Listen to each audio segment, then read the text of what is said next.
La formule de l'ego. La formule de l'ego, c'est une équation à laquelle je suis arrivé grâce à une discussion que j'ai eue avec un ami. Donc si tu passes par là, gros big up à toi Sendo.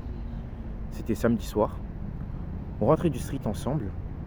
On s'est posé, on a marché et on a parlé de tout plein de sujets. Et parmi tous les sujets qu'on a abordés, il y en a un qui est le rapport de l'ego avec l'entourage. On dit souvent que l'entourage influence qui on est. Que par exemple, si on traîne avec des personnes qui ont tendance à procrastiner et à ne pas se la donner pour atteindre les objectifs qu'ils veulent atteindre, on aura tendance à se reposer sur nos lauriers et à adopter le même comportement. Alors que si on est entouré de personnes qui se battent pour atteindre leurs objectifs, qui sont déterminées, on sera donc par conséquent déterminé et on se poussera et on se donnera les moyens d'atteindre d'une certaine manière la grandeur à laquelle aspirent nos amis. Eh bien, j'y ai beaucoup pensé. Je me suis posé chez moi, j'ai réfléchi et j'en suis arrivé à une formule de l'ego. Ce que j'appelle la formule de l'ego, c'est vraiment, comme je vous l'ai dit au début, une équation qui permet de définir comment se forme l'ego et surtout comment grandit l'ego. Parce que je pense que nous possédons tous, dans une certaine mesure, un ego qui soit plus ou moins grand. Pour certains, il est très petit, pour d'autres, il est gigantesque. Et je pense que ce qui fait la différence entre un petit ego et un grand ego, c'est ces deux facteurs que je vais vous énoncer maintenant. Pour moi, le premier facteur qui fait que vous allez avoir un ego qui va grandir, qui va monter, qui va vous permettre d'atteindre vos objectifs, c'est la concurrence, la conscience de la concurrence. Vous devez être conscient que vous êtes constamment en concurrence, que vous êtes dans un domaine, dans une arène où les gens autour de vous représentent un danger. Je vais vous donner un exemple très simple. Imaginons que vous soyez basketteur. Vous jouez au basket, vous êtes titulaire, tout va bien. Et puis un jour, vous jouez dans un match et vous le perdez. Et vous commencez à enchaîner les défaites. Votre coach, qu'est-ce qu'il se dit ? Il se dit, on enchaîne les défaites. Le problème, c'est peut-être les titulaires. Peut-être qu'il manque de synergie.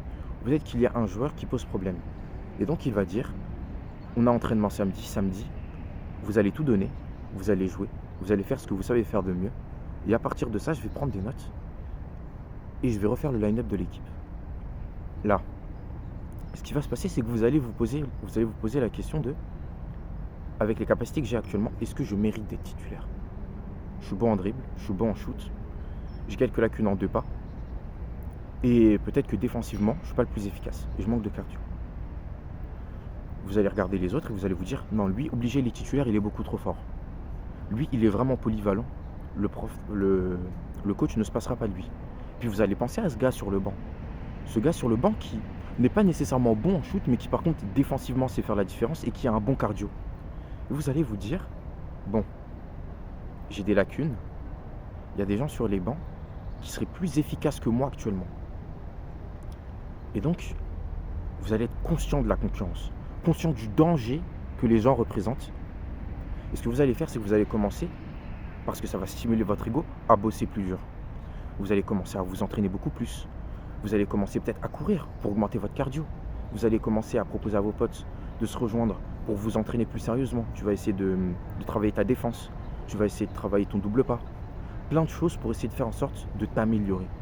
Pourquoi ? Parce que tu es conscient de la concurrence. Et cette conscience de la concurrence va nous amener au deuxième point, le risque, le danger.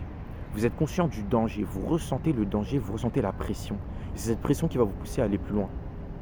Parce que vous sentez que vous êtes à peu de choses près de perdre ce à quoi vous tenez.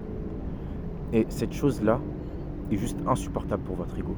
Ça va donc le stimuler et le pousser, votre ego, à vous faire prendre des actions. Vous allez vous dire, putain, là je suis titulaire. Mais si je fais le con, si je vais pas bosser, je suis plus titulaire. Et je veux rester titulaire, donc vous allez aller bosser. Ou, par exemple, je vais prendre un autre exemple. C'est l'exemple, je sais pas, vous êtes avec une meuf, par exemple. Vous êtes avec une meuf. Vous êtes dans un groupe de potes où tous les mecs sont archi frais. Vous êtes pas mal, mais les gars à côté sont beaucoup trop frais. Vous traînez souvent avec votre copine et vos potes frais. Et si vous êtes un minimum conscient, vous vous doutez bien que vos potes frais, en vrai, si votre meuf, elle aime votre style et que vous avez un pote qui vous ressemble, elle serait tentée d'aller vers lui. Vous allez ressentir la concurrence et donc ce que vous allez faire, c'est que vous allez bosser. Pour être sûr qu'elle n'aille pas vers eux, parce que vous allez ressentir la pression. Et cette pression, vous allez la ressentir par rapport à vos potes, mais aussi par rapport aux mecs autour de vous. Et donc ça va vous pousser à aller plus loin. Mais pour ça, encore une fois, il faut ces deux facteurs. La conscience de la concurrence et la pression qu'elle va produire. Vous fusionnez tout ça et vous avez votre ego qui monte en flèche.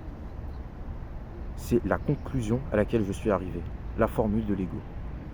J'espère en tout cas que cette formule de l'ego vous inspirera et qu'elle vous permettra, en prenant en compte votre entourage et en vraiment visualisant tout ce que vous avez autour de vous, que vous prendrez conscience que quoi que vous fassiez, où que vous soyez, la concurrence est partout.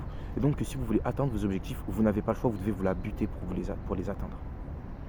En tout cas, merci pour tout. C'était une vidéo de Team Improvement. Au revoir.